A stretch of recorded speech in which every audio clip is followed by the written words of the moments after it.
What's up everybody, this is Vanquish X and today I'm bringing you guys my review of Star Trek Beyond. And before this film came out, I was so excited for it. I have loved the past installments, I think they're great. So I was very excited for this film, and when it ended, I was so happy. It's a great film, I had an absolute blast.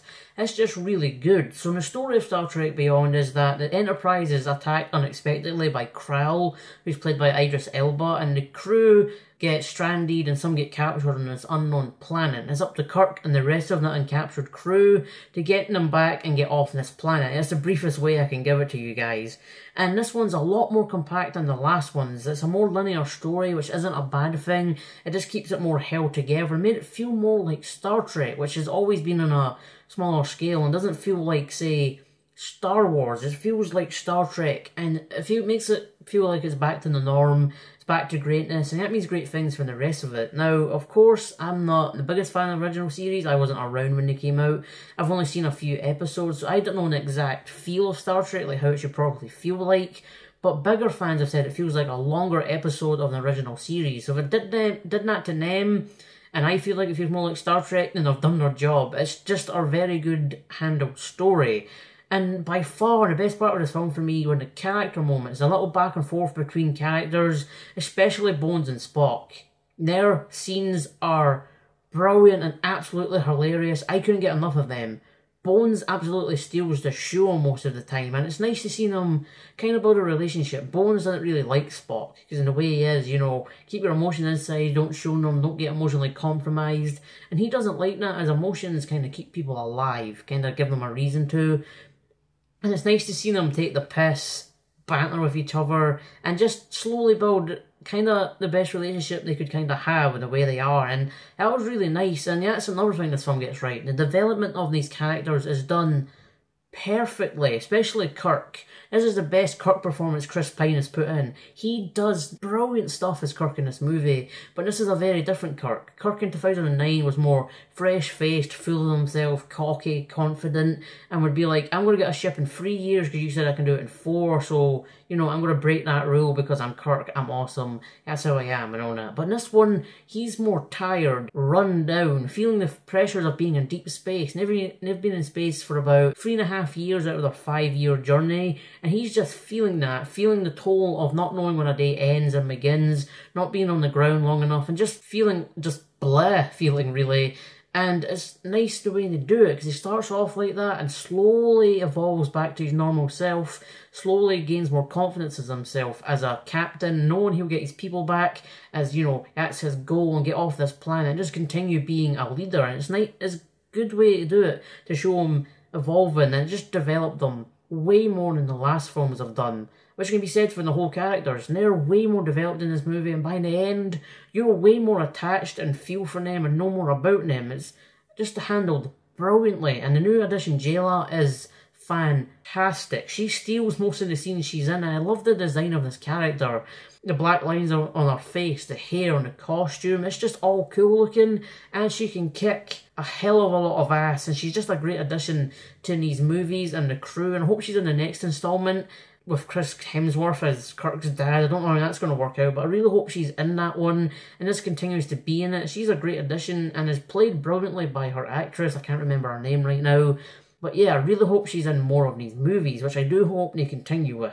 Of course there's action in this thing, it's Justin Lin, of course there's going to be action, but it happens when it has to, not explosions, fight scenes, things crashing every second they can get. It happens when the story needs it to happen, and it looks great, it's on a massive scale, and the way they resolve some fights works brilliantly in this universe, and the way they handle a fight scene near the end just is brilliant, and it perfectly encircles these movies, puts it in a full circle, and just makes it feel more like a proper sequel. Just a certain thing they do, you'll know it when you see it, just makes the other two feel way more togetherness, and this one just makes the trilogy complete, and it's a brilliant and funny scene when what they do. It's perfect really.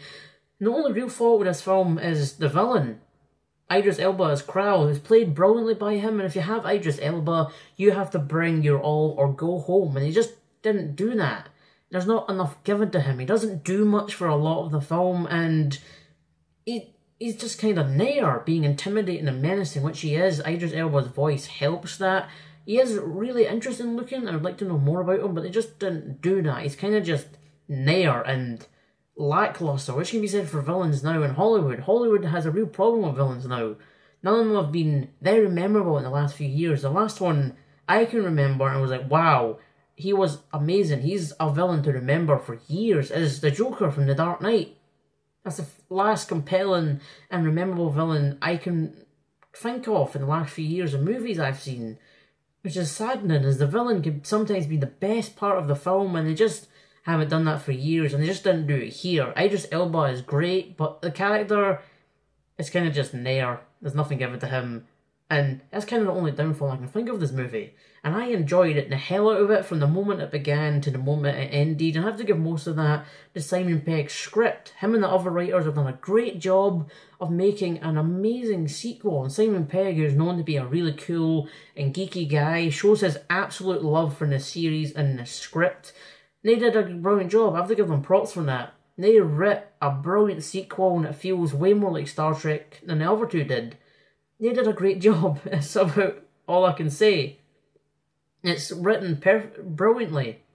All the character moments, the story, how the action fits into it. They did a great job at doing that, and I have to thank them for that, as this movie was a lot of fun. I enjoyed the crap out of it. So, from the great compact story, which feels way more withheld within itself, awesome character moments, which are by far the best part in this movie, and they are developed perfectly, and these characters feel more like the original, and these actors are these characters now. And they did a brilliant job in this movie at just evolving everybody to the level where you feel way more connected to them. The action is on a huge scale and just feels very much like Justin Lin. He definitely brought his action chops to Fast and Furious into this thing and melded it brilliantly into this universe. He did a great job with that. The only real problem, again, is the villain, but that's really about it. So for all of that, I'm going to give Star Trek Beyond a 9 out of 10.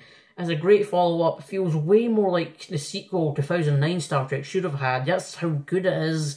It just did everything really well, except the villain, and I'm very excited for Star Trek 4 whenever that happens, and I'm wondering how they're going to put Kirk's father back into it, as he's dead. Maybe they go back in time or jump into another timeline by accident or something. Maybe something like that. And yeah, I highly recommend you go see it. If you're a big Star Trek fan, you will love it. And if you're just like me, who's liked these last two movies in this Abramverse, or whatever they call it now, the Kelvin timeline, sorry, then you'll love it as well. It's a great movie.